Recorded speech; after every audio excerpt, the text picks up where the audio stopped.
저에게 매우 유혹적인 유혹이 되는 말씀입니다. 왜냐하면 오늘 말씀을 굉장히 잘하면 제가 잘 먹고 잘 살 수 있기 때문인데요. 이게 무슨 소리냐? 쉽게 설명이 이렇습니다.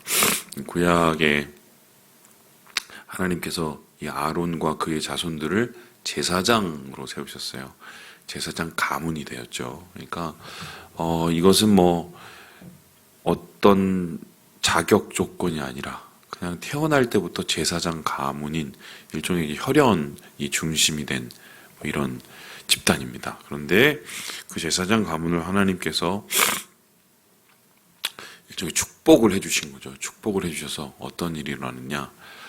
하나님 앞에 드리는 가장 귀한 것, 또 좋은 것, 또 하나님 앞에 드리는 가장 아름다운 것을 다 이들에게 줍니다. 그래서 여기서 뭐라고 그러냐면요. 우리 함께 8절의 말씀을 같이 한번 읽어볼까요? 시작.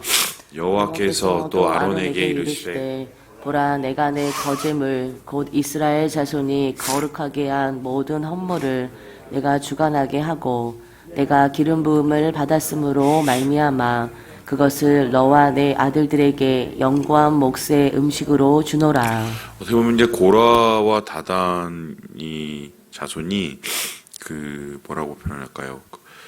반란을 일으키고 역모를 꿈꾼 것도 이것 때문일지도 모릅니다. 왜냐하면 아론과 그의 자손들이 뭔가 다 독식하는 느낌이 드는 거예요. 하나님 앞에 바쳐진 제물, 또 하나님 앞에 드려진 모든 것들을 이 사람들이 거의 관리를 하죠. 주관을 합니다. 그뿐만 아니라 그 중에서도 제일 좋은 것 같아 보이는 것을 이 사람들이 차지를 합니다. 예를 들어서 이런 것인데 하나님 앞에 드리는 12절에 보니까 첫소산, 제일 좋은 기름, 제일 좋은 포도주. 이게 누구 겁니까? 아론과 제사장의 겁니다. 거기서 끝나는 게 아니죠. 17절에 보니까 처음 태어난 소, 처음 태어난 양, 처음 태어난 염소, 이것을 하나님 앞에 온전히 드리는 것 외에는 다른 모든 것은 다 이들의 것이었어요. 심지어는 16절에 보니까 성소의 세겔, 그러니까 이 첫소산에 대한 사람들은 죽이지 못하니까 마다들 은 5세겔로 대속을 하잖아요. 이것까지 이 제사장들이 다 주관하고 그것을 차지하게 되는 그런 시스템입니다. 그러니까 아마 그것이 부러워서 고라와 다단 자손이 이 반기를 들었을 수도 있다. 왜냐하면 우리도 같이 레위인인데 왜 니네만 특별하게 그런 걸 다 가지냐? 왜 그런 권리를 가지냐? 아마 그런 생각이었겠죠. 그런데 하나님께서 어쨌든 주셨습니다. 그냥 주신 게 아니라 19절에 보니까 너와 내 후손에게 영원한 무슨 언약으로 주셨어요? 무슨 언약? 소금 언약. 이 소금 언약이 뭐냐면 소금은 절대로 변하지 않는다는 생각 때문에 하나님께서 너에게 이 몫은, 이 부분은 너의 가문이 있는 한 영원히 내가 너희 애들에게 약속을 해주고 보장을 해주마 라고 이 일종의 하나님께서 계약을 한 거예요. 그래서 이런 의미로 보면 정말 특별한 대우였다. 근데 왜 이 말씀이 저한테 유혹이 되겠습니까? 이런 구조죠. 오늘날도 제사장, 뭐 하는 사람들입니까? 제사를 주관하는 사람. 제사는 뭡니까? 예배. 그러면은 예배를 전체적으로 주장하고 주관하는 사람이 누굽니까? 목회자들이죠. 그러니까 저 같은 목회자. 그러니까 목회자한테 처음 소산, 처음 것 제일 좋은 건 하나님 앞에 바치는 것처럼 목회자한테 이제 갖다 주는 것이 하나님이 목회자에게 준 일종의 보장한 권리고 특권이다. 이렇게 이제 말을 하기가 굉장히 쉽습니다. 실제적으로 이제 지방에서 이제 목회하시던 분들 이제 간혹 보면 제 친구도 있잖아요. 밭 하시고 또 이런 저런 일을 하시는 분들은 정말 갓 나온 쌀, 또 갓 나온 곡식 이런 거를 다 목사님한테 이제 갖다 드립니다. 그래서 뭐 어떤 때 가보면 이제 너무 많으니까 저도 얻어먹고 막 그러는데, 이제 그런 풍토가 아마 예전부터 우리나라 초창기부터 쭉 있어 왔겠죠. 그래서 이제 그러한 풍토 속에 더 플러스된 게 뭐냐면, 그러면 복을 받는다더라. 그래서 목회자들한테 잘하고 목회자들한테 첫 소산을 드리는 것처럼 하나님께 대우하듯이 그렇게 대우를 하면 가족이 복을 받고 은혜를 받더라. 이러면서 목회자들 정말 이제 복량이죠. 거의 복량을 하시는 성도님들이 있습니다. 그리고 실제적으로 그렇게 복량을 해서 목회자들에게 칭찬도 받고 인정도 받고 뿐만 아니라 복을 받는 분도 계세요. 자, 그래서 제가 오늘 여기서 이렇게 말씀을 마치면 이제 이 영상을 보시거나 또 오늘 예배 참석하신 분들은 상당한 부담을 가지고 박성민 목사한테 이렇게 잘해야 되겠구나 뭐 이런 생각을 하게 되면 저는 얼마나 행복하겠습니까? 그러니까 저한테 이 말씀이 얼마나 유혹이 되겠어요. 그런데 제가 지금부터 이제 솔직하게 말씀을 드려보는 거예요.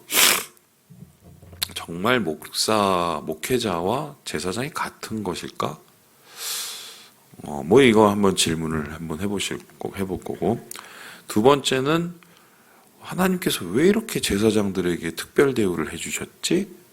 제가 그 얘기를 두 가지를 하면 아마 오늘 얘기가 다 끝날 것 같습니다. 제가 어제 재미삼아, 뭐 이미 저는 다 알고 있으니지만, 그 챗 GPT라는 게 있어요. 이게 뭐냐면 요즘에 AI하고 대화를 하는, 제가 한번 얘기 드렸죠. 그런 이제 그 인터넷이 있어서 거기에 한번 쳐봤습니다. 현대의 목회자와 목사와 그리고 구약 시대의 제사장의 차이점은 무엇인가, 이렇게 한번 제가 그거에 대해서 간략하게 서술하시오 걔한테 이제 물어봤어요. 그랬더니 이 AI가 몇 가지 이렇게 얘기를 해주는데 참 제가 보고 기가 막히겠습니다. 틀린 얘기는 없었어요. 이제 아마 조금 있으면 챗 GPT가 설교할 날도 멀지 않았다, 뭐 이런 생각이 좀 들 정도로 어제 보면서 한참 웃었는데, 거기에 뭐 이런 몇 가지 얘기를 하더라고요. 뭐냐면은 사역이 다르다. 어떤 사역이 다르냐면, 예배를 주관하고 예배를 전체를 디자인하고 예배를 이끌어가는 것은 좀 되게 비슷해 보이지만, 사실 제사장의 위치는 하나님하고 이스라엘 백성, 하나님의 백성 사이의 중간입니다. 그래서 하나님과 이스라엘 백성 사이를 잘 중재를 해서 이스라엘 백성들이 하나님 앞에 잘 예배드리게 만들고, 그리고 하나님이 그 예배를 기뻐 받으시고 축복을 해주시도록 중간에서 중재를 잘하는 역할이 제사장입니다. 그래서 제사장은 뭘 합니까? 이스라엘 백성들을 위해서 하나님께 이스라엘 백성들을 대표해서 제사를 드리고요. 제물을 드리고, 뿐만 아니라 하나님 앞에 이스라엘 백성들을 위해서 기도를 합니다. 그리고 하나님 앞에서 이스라엘 백성들에게 하나님의 축복의 메시지들을 전하게 되죠. 이게 이제 제사장들이 하는 건데, 그럼 오늘날 목회자는 똑같은 일을 하는 것 같죠? 그런데 위치가 전혀 다릅니다. 지금은 하나님과 제사장, 아니 하나님과 우리 백성, 성도들 사이의 중재자가 없어요. 중재자가 필요가 없습니다. 저기 카톨릭에서 얘기하는 것처럼 그들은 뭐 어떻게 합니까? 그 신부들이 죄에 대해서 이제 그 참회하는 그 고해성사를 듣기도 하고, 그리고 자기가 받은 권리로 사함을 선포하죠. 죄 사함을. 목사들한테는 그런 권리가 없습니다. 그리고 정식적으로 말을 한다면 이 구교, 그러니까 카톨릭에서 말하는 그러한 중재 역할은 이미 끝났습니다. 왜 그런가요? 하나님과 하나님의 백성 사이에 중재를 하실 분이 이미 계시기 때문입니다. 누구죠? 예수님이에요.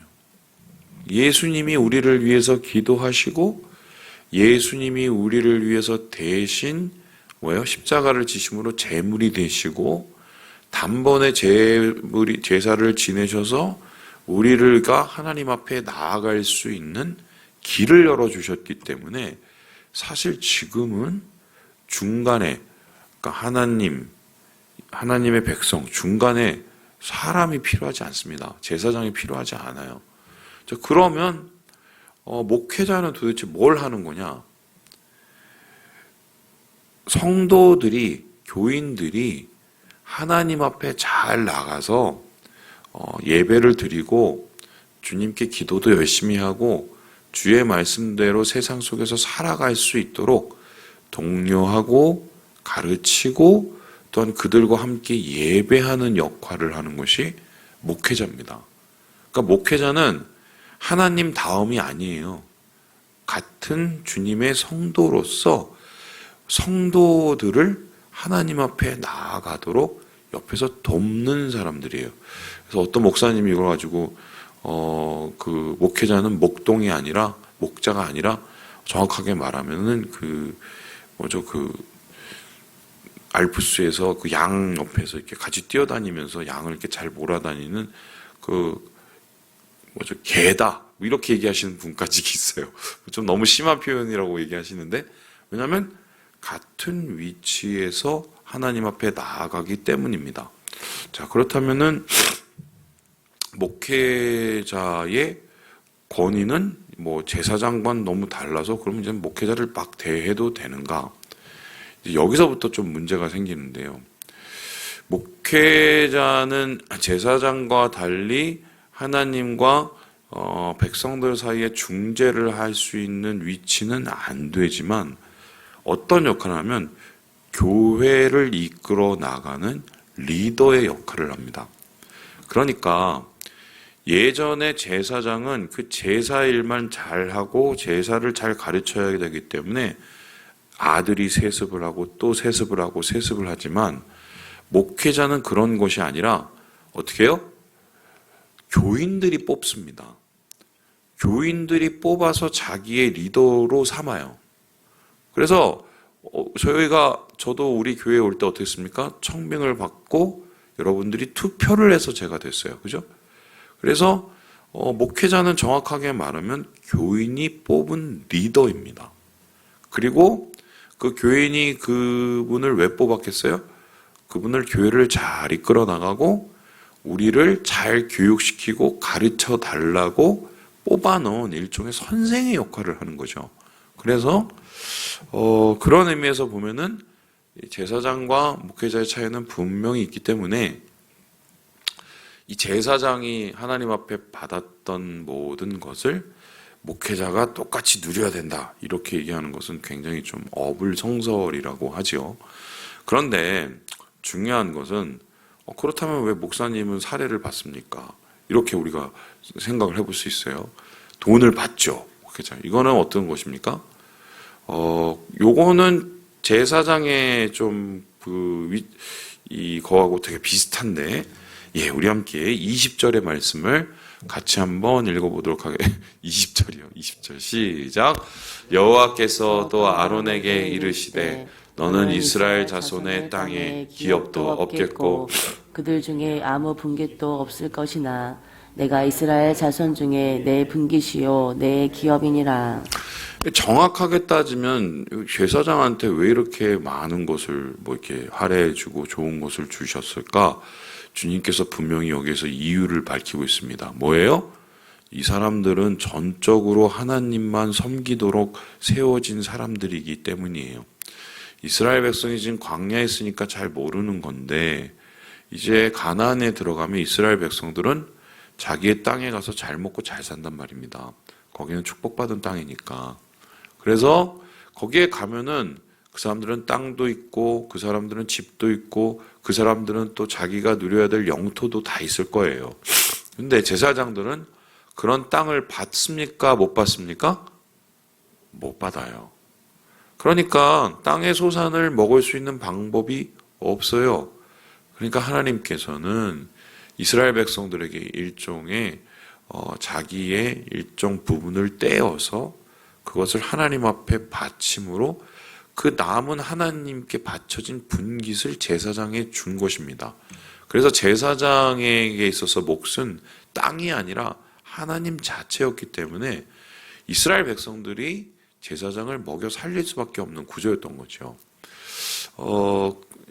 목회자도 그런 의미에서 되게 좀 비슷한 점이 있는데, 목회자는 풀타임 사역자입니다.